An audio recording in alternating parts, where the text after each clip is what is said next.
श्री शिवाय नमस्तुभ्यं।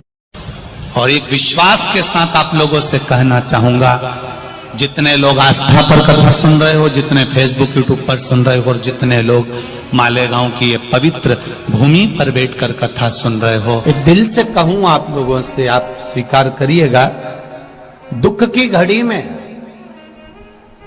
कोई आए चाहे ना आए, अगर आपने दिल से, कर्जा हो गया, समस्या विकट हो गई, तकलीफ बढ़ गई, दुख बढ़ गया, आप शंकर भगवान के मंदिर में जाकर, ये जरूरी नहीं है कि आप सीहोर आए या कहीं जाएं, आप तो आपके घर के पास में जो शिव मंदिर हो, उस मंदिर में एक लोटा जल चढ़ाना चालू कर दो, वो धीरे धीरे दुख काटना प्रारंभ कर दो, काटेगा दुख। बस जल चढ़ाने का एक नियम है शिव जी का। शंकर भगवान को जो जल चढ़ाया जाता है दुख काटने के लिए, तकलीफ काटने के लिए, कष्ट मिटाने के लिए, तो एक नियम है शंकर भगवान का जल चढ़ाने का जो नियम है।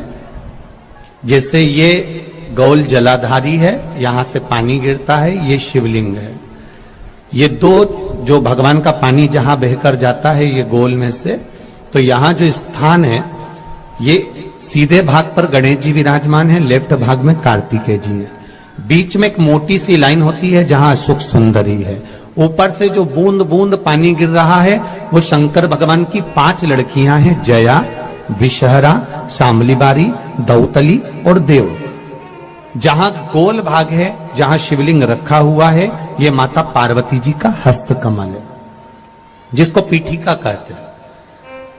महाराज, जल चढ़ाने का नियम है, जब हमारे ऊपर दुख होता है, तकलीफ होती है, कष्ट होता है, बड़ी दिक्कत परेशानी होती है, तो हम जल चढ़ाते हैं। तो उस जल को चढ़ाने का नियम है, पहले गणेश जी का स्थान, कार्तिकेय का स्थान, अशोक सुंदरी की जगह, फिर माता पार्वती की पीठिका, उसके बाद जलाधारी को स्मरण कर कर जल धीरे धीरे शंकर भगवान पर छोड़ा जाता है।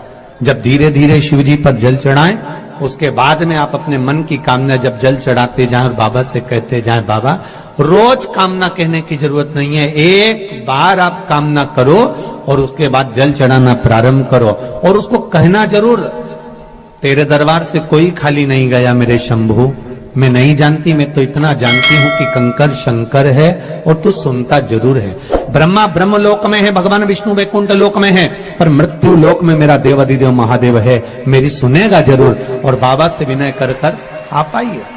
जल चढ़ाने का नियम, अगर दुख है, तकलीफ है, कष्ट है, तो ऐसे चढ़ा दो, और अगर मन कर रहा है डायरेक्ट शिव जी पे चढ़ाना हो तो तुम्हारी मर्जी है, उसमें कोई मना नहीं। शिव तत्व किसको कहते हैं? शंकर का गुणगान, शिव का स्मरण, भगवान शंकर का मंत्र जाप किसको कहते हैं? ये वही समझ सकता है जिसके भीतर शिव समाया होगा। और एक विश्वास के साथ आप लोगों से कहना चाहूंगा, जितने लोग आस्था पर कथा सुन रहे हो, जितने फेसबुक यूट्यूब पर सुन रहे हो, और जितने लोग मालेगांव की ये पवित्र भूमि पर बैठकर कथा सुन रहे हो, आप दिल से उसकी कथा सुनना। इस वाणी का, इस व्यासपीठ का एक शब्द हो सकता है, हॉस्पिटल में पड़ा हुआ कोई व्यक्ति, कर्जे में डूबा हुआ कोई व्यक्ति, गलत व्यसन में पड़ा हुआ कोई व्यक्ति को आपके द्वारा निकली हुई वाणी से भी बाहर निकाल सकता है। जैसे उस मां को कहा किसी ने, सीहोर वाला महाराज कहता है एक बार चले तो जा शंकर जी के मंदिर में, उसने पत्र भी लिखा। जब वो सीहोर वाला महाराज कहता है, चिल्ला चिल्ला कर कहता है, एक लोटा जल सारी समस्या का हल, तो जा। 7 साल में उस बच्चे की वाणी वापिस आ सकती है जो वाणी नहीं थी। जब वो वाणी मेरा महादेव दे सकता है, वो देखो उस माँ के चेहरे की खुशी, उस माँ के चेहरे की रौनकता, जिसका बेटा 7 साल बाद बोला हो, उसका आनंद देखिए कि कितना होगा, कितना आनंद होगा। एक बात और अच्छे से समझ लीजिए, जो बच्चे चिड़चिड़े होते हैं, चाहे घर में बेटे हों, बहुएं हों, सास हो, ससुर हो, परिवार में छोटे छोटे बच्चे हों, चिड़चिड़ प्रवृत्ति करते हों या चिड़चिड़ा स्वभाव हो, जरा जरा सी बात में क्रोध आ जाता हो, बोलने का भान नहीं रह पाता हो, शब्दों के बाण चलते हो, तो महाराज प्रदोष के दिन, प्रदोष काल में बेलपत्री के पेड़ के नीचे एक जो पत्ता आपके पास में हो, पान का मिल जाए तो पान का, पीपल का मिल जाए तो पीपल का, बेलपत्र का मिल जाए तो बेलपत्र का, उस पत्ते पर मात्र थोड़ा सा शहद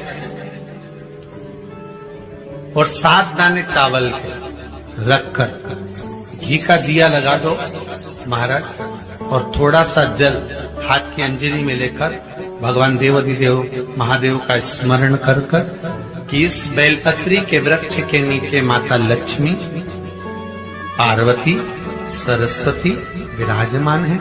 इसी बेलपत्री के पेड़ के नीचे मेरे देवाधिदेव महादेव का 12 ज्योतिर्लिंग का स्वरूप प्रकट है। उनका स्मरण कर जल चढ़ा दीजिए और उसका स्मरण कर लो जो चिड़चिड़ प्रवृत्ति करता, क्रोध करता, जिसको बोलने का भान नहीं होता हो, सम्मान नहीं देता हो, अपशब्द कहते हो, उनका स्मरण कर छोड़ेंगे। एकदम एक प्रदोष करेंगे, दूसरे प्रदोष तक तो आपको कोई दिक्कत ही नहीं। 2-3 प्रदोष कर देखिए, बाबा कृपा कर। 3 जगह पर अगर कोई बीमारी ऐसी हो गई कि वो समाप्त नहीं हो रही, बड़ी बड़ी तकलीफ, मतलब एक बार दवाई अगर चालू हो गई तो दवाई बंद ही नहीं हो रही है, तो उसके लिए आपको 3 जगह पर जल चढ़ाना प्रारंभ कर दो। मात्र 1 हफ्ते से ज्यादा चढ़ाना भी नहीं पड़ेगा। जैसे 1 हफ्ते आप टेबलेट लेते हो, गोली लेते हो, 1 हफ्ते चढ़ाना प्रारंभ कर दो। सबसे पहले बेलपत्री के पेड़ के नीचे क्या करना है, जल का पात्र लेना है, उसमें 2 दाने चावल के डालना, 2 दाने अक्षत के डालिए। पहले बेलपत्री के पेड़ के नीचे जाओ, वहां जल चढ़ाओ, फिर जाइए पीपल के वृक्ष के नीचे, वहां जल चढ़ाइए। आखिरी में या तो शमी के नीचे या फिर आंवले के नीचे, इन दोनों में से कोई एक वृक्ष जिसके नीचे। पर 1 हफ्ते अगर आपने आंवले में चढ़ाया है तो आंवले में ही चढ़ाना, शमी में चढ़ाया है तो शमी में चढ़ाना है। ये बदल के मत चढ़ाना कि आज मैं शमी में चढ़ा देती हूँ, कल आंवले में चढ़ा दूंगी, ऐसा नहीं। शंकर भगवान पे चढ़ा हुआ जल जो बहकर जाता है उसको 3 जगह पर जरूर लगाना चाहिए। ध्यान से सुनिएगा। 9 ग्रह जो शरीर पर राहु, केतु, मंगल, बुध, शनि परेशान करते हैं, उसकी समाप्ति के लिए शिव पर चढ़ा हुआ जल नैनों पर, कंठ पर, मस्तिष्क पर, 3 जगह पर जिसके प्रतिदिन शिव पर चढ़ा हुआ जल लगता है, उसको कभी 9 ग्रह परेशान नहीं कर सकते।